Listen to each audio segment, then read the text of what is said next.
여러분 혹시 이 동상에 대해 아시나요? 전라남도 한평군에 있는 황금박쥐상입니다. 한평군에는 황금박쥐라는 천연기념물이 살고 있는데요. 이 황금박쥐를 진짜 황금을 써서 동상으로 만든 거예요. 여기에는 약 27억 원어치의 금이 쓰였다고 합니다. 와, 많이 썼네 덜덜. 네, 그래서 당시에 세금 낭비라고 비판이 거셌어요. 그런데 그 이후 금값이 기하급수적으로 올랐잖아요. 그래서 현재 230억 원의 가치가 되었더라고요. 의문의 재테크. 그런데 재밌는 건 이걸 다 만들고 나니까 금이 한 20kg 정도 남은 거예요. 그래서 오복포란이라는 조형물을 추가로 만들었는데 얘도 대략 27억 원의 가치가 되며 함께 떡상했다고 합니다. 아니야, 인생 한방이다. 예, 금값이 진짜 말 그대로 금값이 되었죠. 금이 얼마나 비싼지를 실감할 수 있는 또 다른 작품이 있는데요. 바로 이 큐브입니다. 이게 통째로 금은 아니고요. 안은 비어 있다고 해요. 24K짜리 금이 0.64cm의 두께로 둘러져 있는 거죠.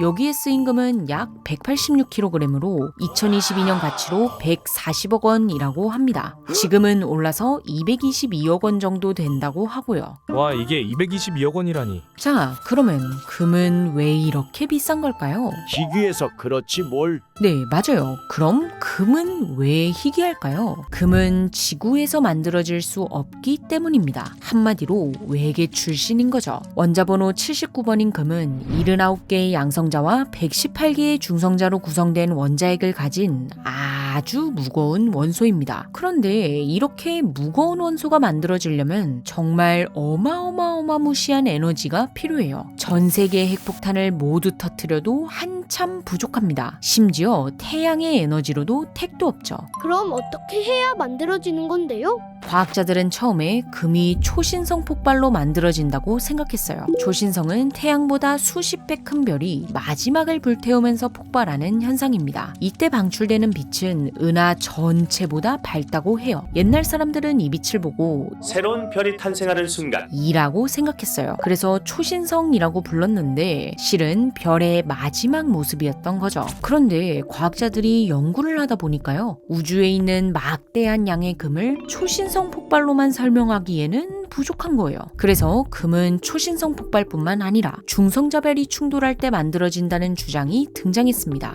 중성자별은 또 뭐요? 중성자별은 밀도가 아주 높은 별이에요. 얘보다 밀도가 높은 건 이제 블랙홀밖에 없죠. 이런 중성자별끼리 충돌할 때 발생하는 에너지는 초신성 폭발보다 훨씬 더 극단적이에요. 태양 1억 개를 동시에 폭발시키는 것과 비슷합니다. 덜덜덜덜덜. 그래서 현재 금은 초신성 폭발과 중성자별 충돌 이렇게 두 가지 방법으로 만들어졌다는 게 정설입니다. 물론 어떤 방법이 더 비중이 큰지는 꾸준히 논쟁 중이고 그 외에 다른 요인이 있다는 말도 나오고 있지만요. 어쨌든 금은 대충 이 정도 스케일은 돼야 만들어질 수 있는 거죠. 어우, 비쌀만 하구만. 자, 그럼 이렇게 탄생한 금은 어떻게 지구에 있는 걸까요? 137억 년 전 빅뱅이 일어난 이후로 우주는 수억 년에 걸쳐 수많은 별과 성운 그리고 이를 아우르는 은하를 형성하며 팽창해 갔습니다. 이 과정에서 초신성 폭발이나 중성자별끼리의 충돌도 일어났죠. 이때 형성된 금은 우주먼지와 함께 사방에 흩어졌고 그중 일부는 훗날 태양계가 될 성운을 이룹니다.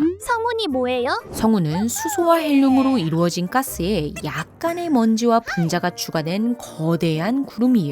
이 구름이 뭉쳐지고 회전하면서 태양계가 형성되었고 지구가 탄생했죠. 이 과정에서 성운 속 금은 지구의 일부가 되었습니다. 그런데 초기 지구는 매우 핫했잖아요. 그냥 용암덩어리라고 해도 과언이 아니었거든요. 그래서 무거운 금은 점점 지구 중심으로 가라앉았습니다. 아주 일부는 멘틀과 지각에 남긴 했는데 대부분은 핵에 존재하죠. 그래서 우리가 주로 채굴하는 금은 이때의 금이 아닙니다. 다른 곳에서부터 온 금이죠. 엥, 어디요? 바로 운석과 소행성입니다. 지구가 한 5억 살 정도 되었을 쯤 뜨거웠던 몸도 어느 정도 식었겠다. 이제 좀 평화롭나 싶었는데 지구의 진정한 시련이 찾아옵니다. 바로 후기 대폭격기가 일어난 거예요. 지구를 향해 소행성이 끊임없이 끊임없이 충돌한 건데요. 이 시기 동안 지구에는 지름 10km 이상의 소행성이 2,000개에서 3,000개가량 떨어졌을 거라고 추측되고 있습니다. 참고로 10km면 성인이 2시간 정도 걸었을 때의 거리예요. 이보다 작은 소행성들은 수십만 개가 충돌했을 거라고 하고요. 지구 입장에서야 매우 별로였겠지만 우리로서는 좋은 게요. 이때 부딪힌 몇몇 소행성과 운석에 금, 니켈, 백금 등이 들어있었거든요. 이 소행성들은 지구와 충돌하며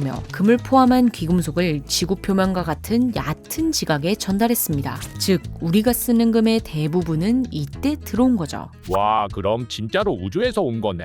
그래서 금은 희귀할 수밖에 없는 겁니다. 그런데 금이랑 비슷한 위상을 가진 물질로 다이아몬드가 있잖아요. 얘는 탄소로만 이루어져 있어요. 형성되는 과정이 복잡해서 그렇지 재료 자체는 지구에 널리고 널린 거죠. 그러니 과학이 점점 발전한 결과 다이아몬드를 아주 낮은 비용으로 쉽게 만들 수 있게 되었습니다. 이 영상에서도 보셨다시피 이렇게 만들어진 인공 다이아몬드 랩그로운 다이아는 천연 다이아몬드와 구성이 완벽하게 같아요. 짝퉁 다이아몬드 같은 게 아니라요. 그냥 똑같은 물질이에요. 그래서 감정사들도 구분하는 게 불가능합니다. 그러다 보니 이제 다이아몬드 같이 내려가는 거 아니요? 라는 걱정이 나오고 있죠. 그럼 금은 못 만들어요? 과학이 얼마나 발전했는데요. 금도 당연히 만들 수 있습니다. 그런데 준비물이 좀 있어요. 가장 중요한 세 가지만 보자면요. 먼저 수은입니다. 얘는 1리터에 100만 원쯤 해요.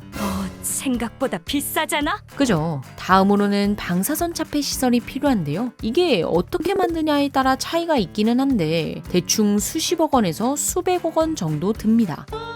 예. 마지막으로 가장 중요한 입자가속기는요. 유럽입자물리연구소의 세계 최대 규모의 입자가속기가 만드는데 13조 원 정도 들었다고 해요. 그런데 다행히도 이걸 만든 건 2008년이고 지금은 비용이 많이 낮아졌어요. 중국이 이것보다 4배 정도 긴 입자가속기를 만든다고 하는데 한 7조 원 정도 들 거라고 예상하고 있습니다. 아니, 낮아지긴 했는데. 자, 이외에도 더 필요한 재료들이 있지만요. 대충 다 준비했다고 하면요. 입자가속기에 수은 넣고 뭐 어쩌고 저쩌고 굉장히 복잡한 과정을 거치면 눈꽃만한 사이즈의 금이 탄생합니다. 뭐 여기에 어마무시한 전기료가 들고 방사성 물질이 만들어진다는 단점이 있기는 하지만요. 어쨌든 금을 만들 수는 있는 거죠. 그냥 사는 게 낫겠죠. 심지어 금은 생각보다 공급이 많다고 하거든요. 엥, 그래요.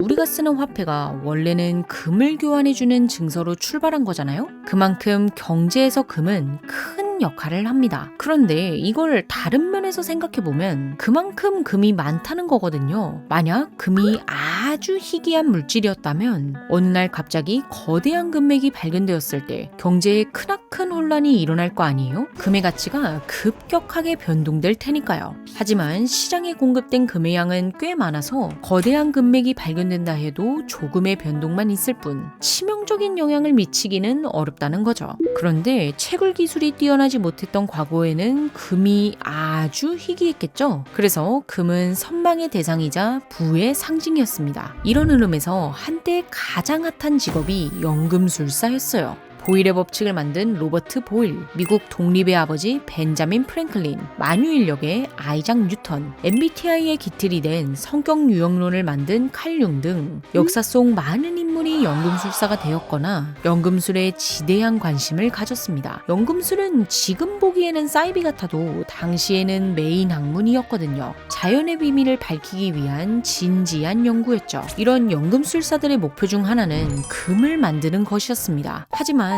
우리는 앞에서 금이 어떻게 만들어지는지를 봤잖아요. 슬프지만 당연하게도 아무도 성공하지 못했습니다. 하지만 이들은 이런 결말을 몰랐으니 금을 만들어내기 위해 정말 여러 가지 실험을 했거든요. 그 과정에서 화학의 기틀이 자리 잡게 됩니다. 만약 연금술사가 없었다면 지금의 제약 기술도 스마트폰도 전기차도 없는 거죠. 더불어 금도 마찬가지예요. 금이 없었다면 이런 최신 기술 발전은 매우 어려웠을 없었을 테니까요. 금은 귀금속으로서도 가치가 있지만 현대에서의 금은 의료, 전자, 환경 등 다양한 분야에서 널리 쓰이고 있습니다. 먼저 우리가 일상생활에서 자주 볼 수 있는 게 금리죠. 충치를 치료하고 나면 금으로 때우고는 하잖아요. 이는 금의 반응성이 매우 낮기 때문입니다. 쉽게 말하면 변하지 않는 거죠. 만약에 철을 넣었다고 생각해보세요. 다 녹슬고 생각만 해도 끔찍하죠. 물론 은리도 사용하기는 하는데 얘는 시간이 지나면 검게 변할 수 있다고 해요.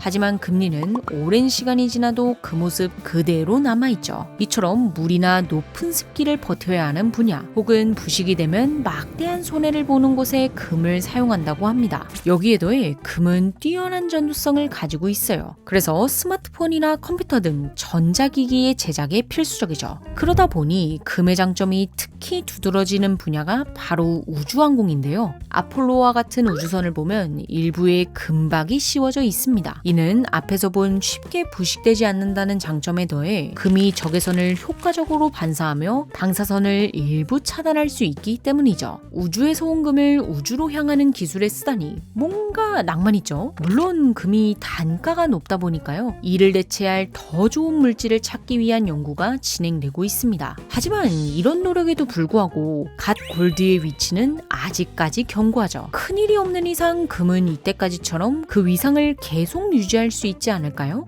그럼 지금까지 몽구였습니다. 시청해주셔서 감사합니다.